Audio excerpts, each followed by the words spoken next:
Hey, it's been a while, but welcome back to the Hack Ninja podcast. I'm Galaxia Martin, the founder of the Hack Ninja. My co-host, Aaron Martin, is MIA.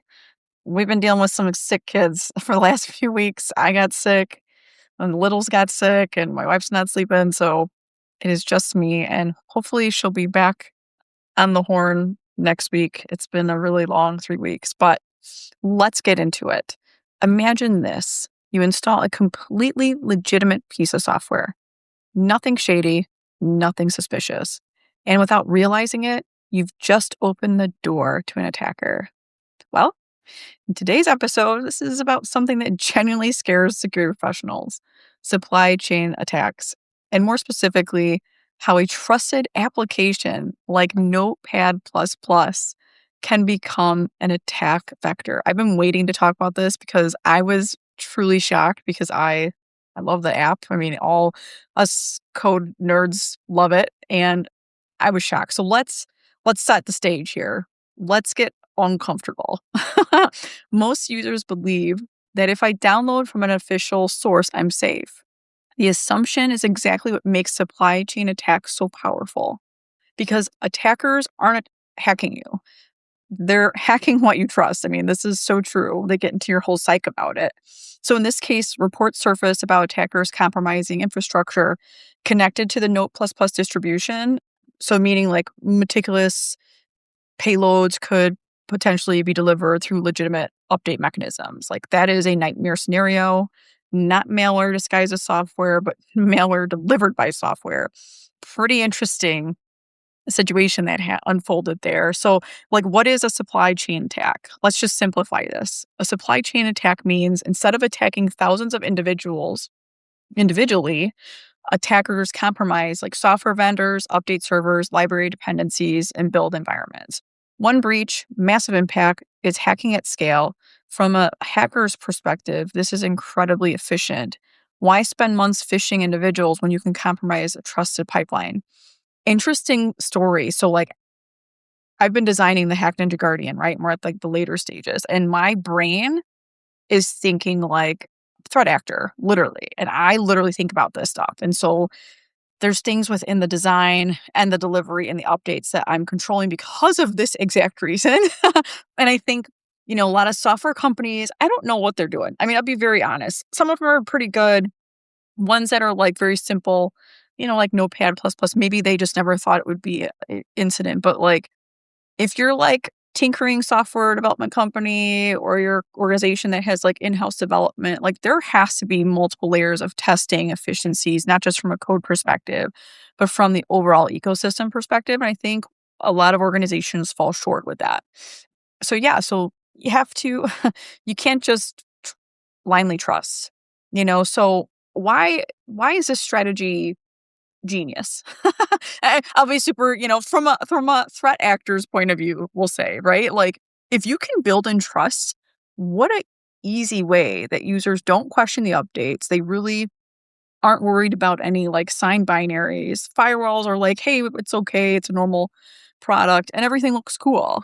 The success rate to this is astronomical, right? We don't have to put an effort with social engineering, bypassing like Proofpoint and all those, threat prevention tools. We don't have to convince anybody to like give us access, no suspicious downloads. And, the victims just infect themselves. Like that's a pretty good win. And then third, like stealth and persistence is key here. Like malicious code blends legitimate, like legitimately in processes, right? Like detection becomes like very difficult. Investigations become weird and messy because you're like, what is this, right? Like I thought this was like a safe software. So it's wild. And I think it makes you really paranoid. Like, should I download that? And so how do these attacks typically work? Let's get like specific. So supply chain attacks often follow this logic. Pretty straightforward.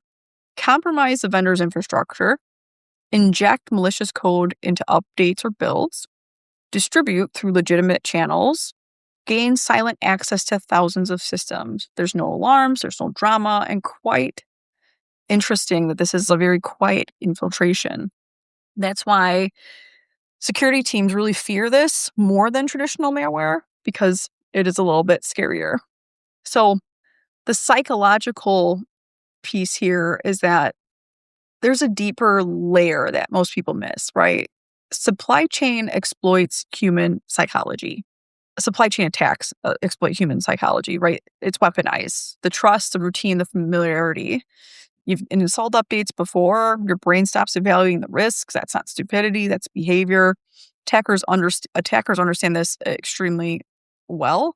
And so even when we're security aware, users are still vulnerable. Like, you get people like, I've never fall for malware, right? Or I have really good cybersecurity. Like, this isn't about falling.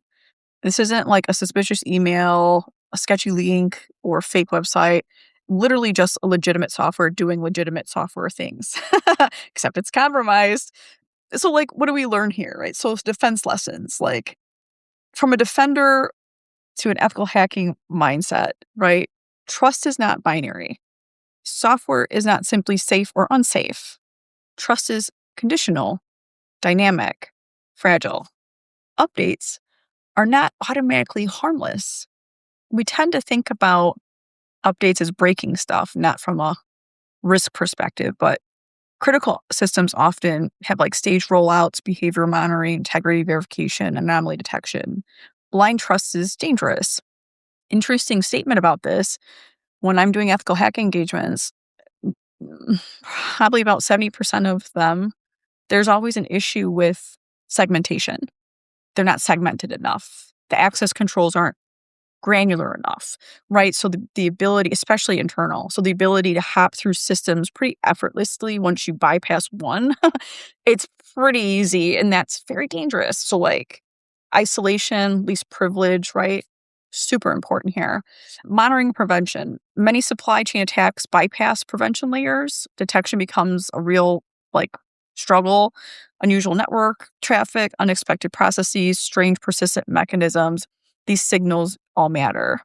And vendor security is your security. I can't say this enough, right? Your vendor's posture depends on third parties. Weak vendor security, inherited risk. So I'm going to say this like super clear. The reason why I created the Hack Ninja Guardian, THN Guardian, was because I originally thought, well, I'm expanding all these things in my AI pen testing wheelhouse. And I was like, I really want something to like collect data to show customers that their own employees, as sound and secure that they are, if they're using ChatGPT or any of these ones, even if they're enterprise grade and you can store the data, like I don't trust that right now. I'm just being super honest. Because those LLMs that you're taking the vendor's trust, and yeah, sure, you could sue them, but by that time it's too late. Like, what if a hack happens and found out that they're supposed to delete your data after 30 days and it's not? Like, I just don't trust it. So I developed this AI data leak solution. It's browser based. So basically, it can capture activity of like anybody going to a certain AI site, even in SaaS products. And it could send the data back to like your SIM, or even if you have a data loss prevention solution, we can integrate with that and send that there if you want it centralized. But the reason why I did is because I feel like organizations are losing their data and they have no idea that it's being lost. And I know this because, there's fears that I see people that I talk with. They're like, oh, I just chat GPT this. Oh, I made this. I'm like, whoa. Right. So I was like, I need to develop something different. And like, let's be honest, there's tools that can do something like this. How I designed this product is a lot different. I've done a lot of research, which is why I submitted a provisional patent to get it off the ground to protect like the code I developed. But there's DLP products that can do this, maybe at like agent-based layer. Ours is a little different. Rules, we have some rules, but there's a whole different brain behind that outside of it. And we use AI, which is really cool. And we protect it from AI. It's weird. I can't really get into the secret sauce. But anyway, when we talk about vendor security, is your security like, you got to know, like, are your vendors cool? Where's your data going? How honest is that being treated? All these breaches that have happened over the last, 10 years really is showing there's some third-party risks going on.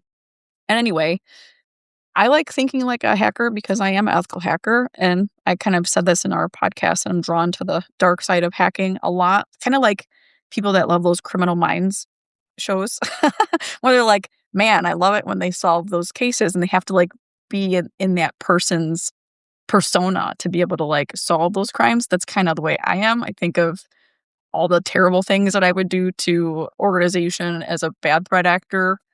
And I kind of like role play, which is why I think I'm pretty good at ethical hacking. But anyway, let's end with just the attacker mindset, right? Supply chain attacks reveal something fundamental. Hackers don't always attack systems. They really attack relationships between user, software, company, vendor, system trust. Cybersecurity is as much psychologically and economically as technology. It kind of rhymes, kind of weird. So supply chain attacks aren't just like technical incidents. They challenge one of our deepest assumptions. Can I trust the tools I rely on? And in cybersecurity, that question and that answer is never really guaranteed, right? So I think that's where it's like guaranteed safety comes into play. I mean, I'll be super honest. I get LinkedIn messages all the time, people sending me links for calendar invites, you know, tons of organizations reaching out to me, and I get nervous. Like, I'm like, I don't want to do that. I have, vendors I work with that, send PDFs. I'm like, I don't know, I put it in a sandbox and like scan it. So I'm ultimately paranoid, but I think we don't think about like, what if that account was hacked?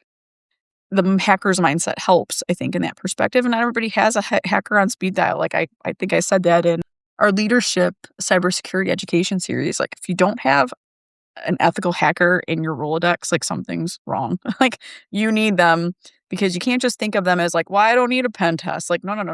It's like you should really like leverage them when you're like designing products. You should leverage them when you have a question of evaluating a product or implementing changes into your environment. Like, hey, what do you think about this? Like, I'm buying all these systems, blah, blah, blah. We're going to do this. Does that seem sound and safe, right? What should we do? Like, there's advisory parts of that, right? So that's super important. But this series was just about that Notepad++, but I think it's super important to share a quick update on the major stories that have happened, right? So we talked about Notepad++.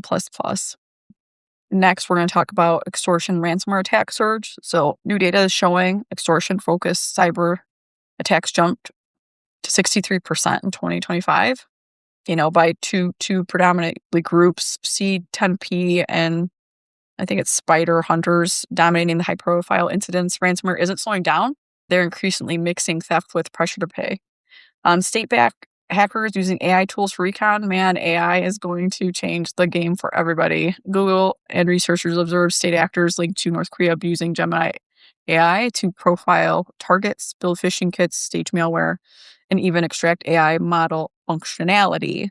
An evolution of hacker tooling with generative AI. They literally cloned Gemini AI, made 100,000 chat prompts to make it look real. So wild. And like shared it. Like, I don't know. When I saw that, I was like, wow. And guess what? They probably built that with AI. So get ready for it. Global espionage campaign hit 70 entities. A previously undocumented Asian state linked group, a TGRSTA 1030, recently reported a breach at least 70 government and infrastructure orgs across 37 countries using phishing, old exploits, and web shells, showing persistent and breadth in cyber espionage. Doesn't surprise me because a lot of organizations are still behind, especially government, when it comes to threats. Their biggest defense is, I have firewall, I have this, I have this, I have that. It's like at some point in time you get breached, it's game over, right? Enterprise ransomware breach, Warlock and Storm 2603. The Warlock ransomware game compromised smarter tools by exploiting an unpatched server. Big reminder that failure to patch exposed software quickly can enable major breaches. Another one, new spyware threat, full smartphone takeover. A commercial spyware dubbed as Zero-Day Rat is circulating on the dark web channels, potentially giving hackers full control over iPhones and Android, including 2FA codes and device sensors, mostly spread via smishing and links. Let me tell you, if you don't have an antivirus on your phone, something's wrong. Like, you should be getting that. I have an antivirus on my phone. I have a VPN program as well, so that like my IP is totally different, and I have anti-tracking tools. So like, I don't know, might be overkill, but hey, the world is changing. And then state-sponsored targeting of defense and personnel. Reports indicate state-sponsored campaigns are not just hitting networks, but individuals in defense employees and personal accounts using spoof jobs, fake sites, and social engineering to infiltrate sensitive systems.